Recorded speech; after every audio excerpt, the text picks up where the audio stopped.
Hello, this is Shirin Khan, your English instructor. Welcome to my channel English Connect, where we learn anything and everything about English.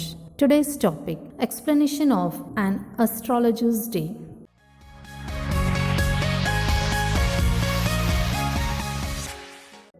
आज हम पढ़ेंगे class 12 English text book का पहला lesson an astrologer's day.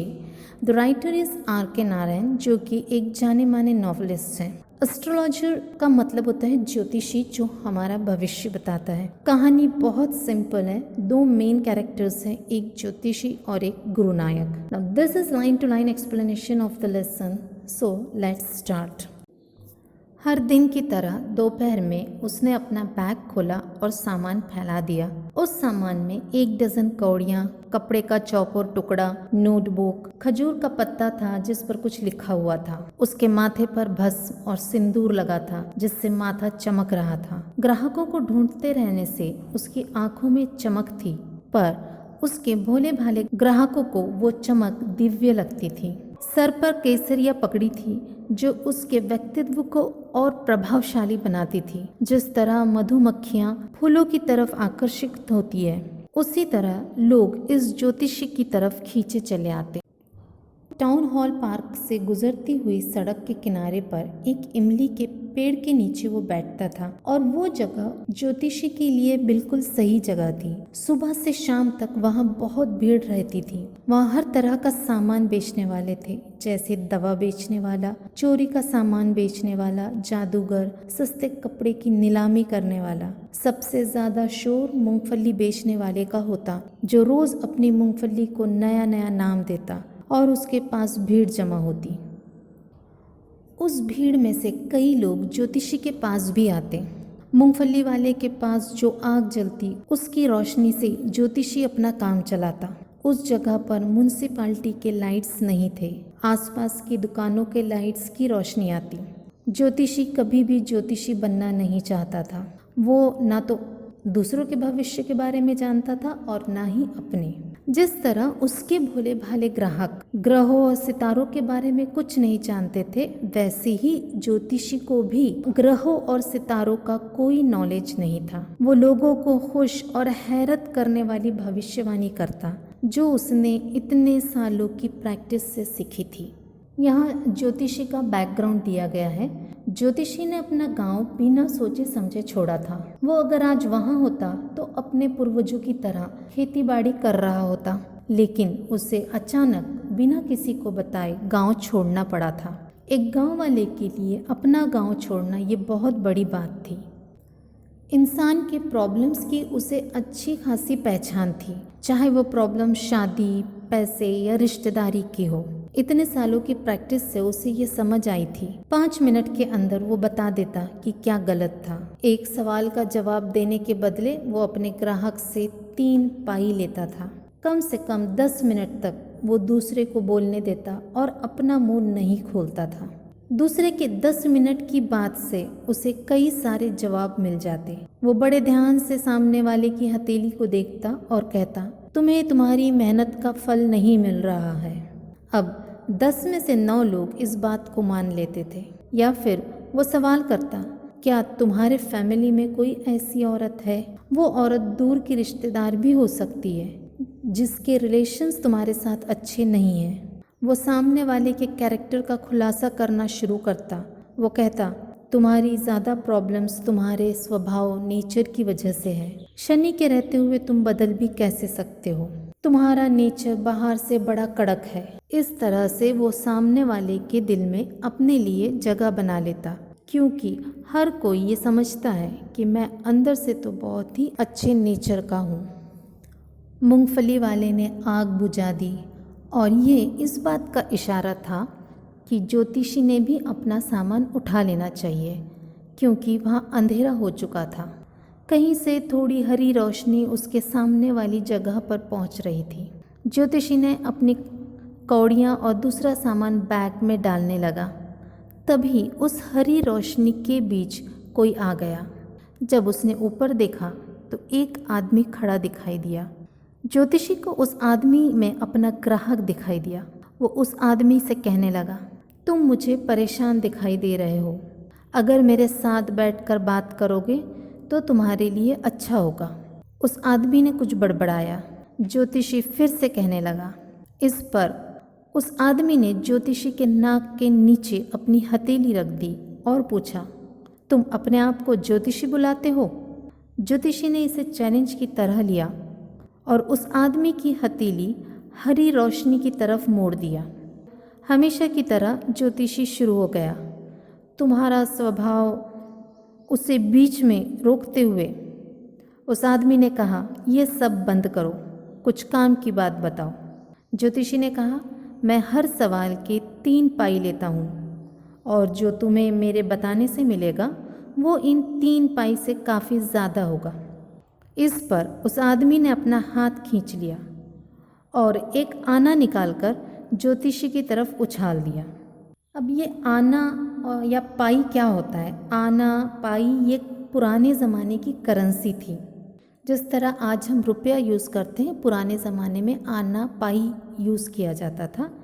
12 पाई का एक आना होता था और 16 आने का 1 रुपया।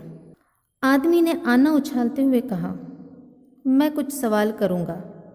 अगर मैंने ये साबित कर दिया कि तुम मुझे बेवकूफ़ बना रहे हो तो तुम्हें वो आना ब्याज के साथ वापस करना पड़ेगा। इस पर ज्योतिषी ने कहा, अगर तुम्हें मेरे जवाब अच्छे लगे, संतोषजनक लगे तो तुम मुझे 5 रुपए दोगे। पर दूसरे ने मना कर दिया। फिर ज्योतिषी ने कहा, ठीक है, 8 आने दोगे। दूसरा आदमी इस बात पर मान गया, पर कहा कि अगर तुम गलत हुए तो मुझे उसका दुगना वापस करना। इस तरह उनके बीच समझौता हुआ। ज्योतिषी ने मंत्र पढ़ना शुरू किया और उस आदमी ने माचिस से चिरूट जलाई। अब चिरूट का मतलब होता है सिगार। माचिस की तीली की रोशनी में ज्योतिषी ने उस आदमी का चेहरा देखा। अब हमें ये याद रखना है कि वहाँ चारों तरफ अंधेरा था। जैसे ज्योतिषी ने वो चेहरा देखा, उसके लिए सब कुछ पॉज हो गया, रुक गया। भले ही रोड पर कार्स हॉर्न बजा रही थी, जुटका ड्राइवर्स अपने घोड़ों पर चिल्ला रहे थे, भीड़ शोर मचा रही थी, लेकिन ज्योतिषी के लिए सब कुछ थम गया था। उसे बेचैनी होने लगी। ज्योतिषी ने एक आना उस आदमी को वापस किया, कहा, मैं ऐसे चैलेंज नहीं लेता, मुझे देर हो रही है, और अपना सामान जमा करने लगा। दूसरे आदमी ने उसकी कलाई पकड़ ली और कहा, तुम अपनी बात से नहीं हट सकते, तुमने मुझे इसमें खींचा है। ज्योतिषी कांपने लगा और धीरे से कहा, आज मुझे छोड़ दो, मैं तुमसे कल बात करूँगा। दूसरे आदमी ने अपनी हथेली सामने लाई और कहा, चुनौती तो चुनौती होती है। ज्योतिषी का गला सूख रहा था। उसने शुरू किया, एक औरत है। बंद करो, उस आदमी ने ज़ोर से कहा, मुझे वो सब नहीं सुनना। मुझे बताओ, मैं जो खोज रहा हूँ क्या वो मुझे मिलेगा? जवाब दो और जाओ, वरना मैं तुम्हारे सारे सिक्के छीने बिना नहीं जाने दूंगा। ज्योतिषी ने मंत्र बड़बड़ाए और कहा, ठीक है, मैं बताऊंगा, लेकिन क्या तुम मुझे 1 रुपया दोगे? अगर मेरा कहा हुआ ठीक लगे, वरना मैं अपना मुंह नहीं खोलूँगा और तुम जो चाहे वो कर लो। काफ़ी झंझट के बाद वो तैयार हो गया। ज्योतिषी ने कहा, तुम्हें मरा हुआ समझकर छोड़ दिया गया था, ठीक है? दूसरा बोला, आगे बताओ। ज्योतिषी ने कहा, तुम्हारे बॉडी पर चाकू लगा था। आदमी ने उस चाकू का निशान बताया। फिर तुम्हें एक खेत के कुएं में मरा हुआ समझकर ढकेल दिया गया था। इस पर वो आदमी बोलने लगा, अगर कोई वहाँ से गुजरने वाला कुएं में नहीं झांकता तो मैं मर ही जाता। मुट्ठी बांधते हुए आदमी ने पूछा, मैं उसे कब पकड़ पाऊँगा? ज्योतिषी ने जवाब दिया, दूसरी दुनिया में। तुम्हें मारने वाला 4 महीने पहले यहाँ से दूर एक छोटे से शहर में मर गया। अब तुम उसे नहीं देख पाओगे। ज्योतिषी ने कहा, गुरु नायक। अपना नाम सुनकर वो आदमी हैरत में पड़ गया। ज्योतिषी आगे कहने लगा, तुम्हारा गांव यहाँ से उत्तर दिशा में पड़ता है। अगली गाड़ी लेकर अपने गांव चले जाओ। अगर तुम घर से बाहर निकले तो तुम खतरे में पड़ सकते हो। ज्योतिषी ने चुटकी भर पवित्र भस्म उसे दे दी। कहा, इसे अपने माथे पर घस लो, घर जाओ, कभी दक्षिण की तरफ मत आना और तुम 100 साल तक जिंदा रहोगे। गुरु नायक ने कहा, मैं अब अपना घर क्यों छोड़ूंगा? मैं तो उसे ढूंढने निकलता था और अगर वो मुझे मिल जाता तो मैं उसका गला घोंट देता। और अपना सिर दुख से हिलाया। वो मेरे हाथों से बच निकला। मुझे उम्मीद है वो जिस लायक था उसे वैसी ही मौत मिली होगी। ज्योतिषी ने कहा, हाँ, वो ट्रक के नीचे कुचला गया था। ये सुनकर उसे सुकून मिला। ज्योतिषी ने अपना सामान उठाया, बैग में डाला। जब तक वो जगह सुनसान हो चुकी थी, हरी रोशनी भी जा चुकी थी, जिससे वो जगह पर अंधेरा हो गया था। वो अजनबी भी ज्योतिषी को मुट्ठी भर सिक्के देकर गायब हो गया था। जब ज्योतिषी अपने घर पहुंचा तो आधी रात हो चुकी थी। उसकी बीवी उसका इंतजार कर रही थी और देर से आने की वजह पूछी। ज्योतिषी ने सिक्के उसकी तरफ उछालते हुए कहा, इन्हें गिन लो, एक आदमी ने मुझे दिए हैं। बीवी गिनते हुए बोली, 12.5 आने। वो बहुत ज़्यादा खुश थी। कल मैं नारियल और गुड़ खरीदूंगी। बहुत दिनों से बेटी मिठाई मांग रही है, उसके लिए कुछ अच्छा बनाऊंगी। ये सुन ज्योतिषी चिढ़ गया और कहा, उसने मुझे धोखा दिया। उसने 1 रुपये का वादा किया था। अब हमें ये याद रखना है कि 1 रुपया का मतलब होता है 16 आने, जबकि उस आदमी ने ज्योतिषी को 12.5 आने दिए थे। बीवी ने कहा, तुम परेशान दिख रहे हो, क्या कुछ गलत हुआ है? कुछ नहीं, ज्योतिषी ने कहा। रात के खाने के बाद ज्योतिषी प्योल पर बैठा।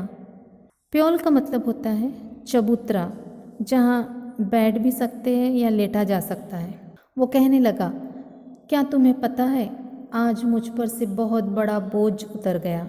इतने सालों से मैं सोचता था कि मेरे हाथ किसी के खून से भरे हुए हैं। यही वजह थी कि मैं घर से भागा और यहाँ बस गया और तुमसे शादी की, पर वो जिंदा है। बीवी ने गहरी सांस लेते हुए कहा, तुमने उसे मारने की कोशिश की? हाँ, अपने गांव में जब मैं एक बेवकूफ़ नौजवान था। एक दिन हम लोगों ने खूब शराब पी, जुआ खेला और बुरी तरह से झगड़ा किया। वैसे अब उस बारे में क्यों सोचना, सोने का टाइम हो गया है, उसने जमाई लेते हुए कहा और अपने आप को प्योल पर सीधा कर लिया। So this is detailed explanation of an astrologer's day. Hope you understood this story. इस लेसन के क्वेश्चन आंसर्स पार्ट 2 में कवर किए जाएंगे। Any queries, any difficulties, comment in the comment section. Keep watching. Thank you.